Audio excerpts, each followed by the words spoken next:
Also in Carolina, news as new coach Matt Rhule continues to put together his first staff. Joe Brady, a name you heard a lot about on Monday night, the assistant coach at LSU who had been with the Saints before that. He will be the offensive coordinator of the Carolina Panthers, 30 years old, working with Matt Rhule, putting together passing game, running game, everything in the offense for the Carolina Panthers. Chris, your reaction when you saw that this 30-year-old passing game coordinator from the national champion is heading to the NFL to work with Matt Rhule? Well, I mean, this is a shocking story. I'm not going to say I was shocked yesterday because there was a lot of rumors that Joe Brady was going to end up in the NFL for somebody as an offensive coordinator. It makes sense that he goes to Matt Rhule. I mean, this is an unbelievable resume. I mean, the fact that he was a linebacker coach, a graduate assistant at Penn State for 2 years, and then just an offensive assistant with the Saints for 2 years, and then comes to the LSU national championship football team, and their offense just skyrockets and explodes to to something we've never seen a school like LSU have before. I get it, and Matt Rhule obviously liked what he saw, breaking down film or whatever it may be. He's a young, new, energetic offensive mind. Is he ready for the NFL? We'll see. I mean, these are hires where I go, I got to see it to believe it a little bit. Now, do I like his offense, Mike? I do, from everything I've seen. Have I studied it yet? No, I will when we get into the draft and I really get to study Joe Burrow and things like that. But I will say this, just at my first glance, I like this offense better than Lincoln Riley or Cliff Kingsbury or those offenses who have, either in the NFL or being talked about. So, there's things to like here, certainly. We'll just see if he's ready for the job. And, of course, the speculation that emerged immediately after the news of Joe Brady coming to the Panthers is the Panthers will now try to get up to the number one spot in the draft so Joe Burrow can come from LSU to the Carolina Panthers. I don't know that that's the answer for the Panthers, but I'll tell you what, Chris, I already had a sense that Cam Newton isn't going to be back next year. Now you're feeling it more, last huh? week from owner, right? Well, between that and Luke Kuechly gone, right? I think, and this is the thing that doesn't get discussed enough. I don't think Cam is going to want to be there. I think Cam is going to feel like it's time for him to move on. And I think with Luke Kuechly leaving, the Cam Newton of the defense who arrived 1 year after Cam did. Right. Kuechly was a top 10 pick in 2012, Cam number 1 overall in 2011.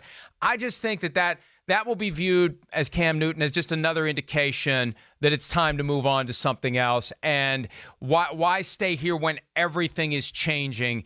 I can go somewhere else. If everything's going to change, I may as well change location, maybe a team that wants to pay me more money, maybe a team in L.A. like the Chargers. I've said from the moment it looked like Cam Newton may not be back with the Panthers that the Chargers make the most sense. And I just think yesterday's events, from Joe Brady to Luke Kuechly, it makes me feel even more strongly that Cam Newton won't be back. Yeah, I don't disagree with you. I think it looks like it's going in that direction. Yeah, is he going to want to be a part of Matt Rhule, a new head coach, a new offensive mind, all those things? Plus, hey, the theory of Joe Burrow, they want to get him. Okay, well, I mean, as it looks right now, you're going to have to trade up to number 1. That's all fine and dandy. I don't know. Maybe if you trade Cam Newton and acquire some assets, maybe you can work a way to get up there. I don't know about that. But I'm with you. With all the signs and things we've seen here as of late, I'd be interested, too, where Cam Newton's head's at. Does he want to deal with a new regime, a new staff, having to learn probably a completely new language as far as the offense is concerned? It'll be interesting to see what approach he wants to take here and really what approach Matt Rhule wants to take as well. Yeah, and look, it's got to be a two-way street. When it's quarterback, you have to want to be there. And when David Tepper, the owner of the team, was asked about it last week, about Cam Newton, he got into this notion of buy-in. You've got to be all in, especially the quarterback. They want the quarterback to be a quasi-manager. And if he's not all in, if he's not committed to showing up early, staying late, being that leader for the other players in the locker room, it's just not going to work. Yeah, and you're right. And one last thing about, Carolina here, they're really, you talk about having some guts and what they're doing. Matt Rhule, head coach for 2 different college programs, giving him that kind of contract, 7 years, $60-something million. Now here's a Joe Brady, 1 year calling plays in major football. Yeah, it was really good. Let's take into account it was the number 1 pick at a quarterback. Probably 2 top 20 picks at wide receiver with that number 1 and number 2 I saw the other night. I mean, they're phenomenal. There's a ton of talent there. But what he did, the results, they do, they speak for themselves. That was an incredible year in the SEC at that. Plus, hey, I look at things like the SEC's got a lot of good defenses. A lot of NFL defensive minds are in the SEC.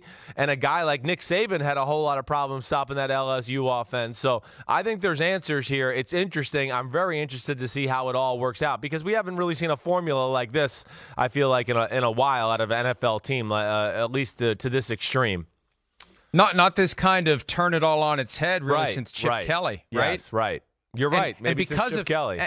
And because of how it went for Chip Kelly in Philadelphia and then for 1 year in San Francisco, I think it's one of the reasons why teams may have shied away from going the college coach route. But you're right. Matt Rhule in, Joe Brady in. Who knows who else is coming in? But out in Carolina, I mean, think about it. This is the decade for the Panthers. The decade ends, and the guys who have been the foundation for the decade are leaving. Ron Rivera gone, Luke Kuechly gone, Cam Newton may be gone, and we'll see where the Panthers go from here. Hi, I'm Mike Tirico, and thanks for watching. Make sure to hit subscribe for the latest news and highlights from NBC Sports.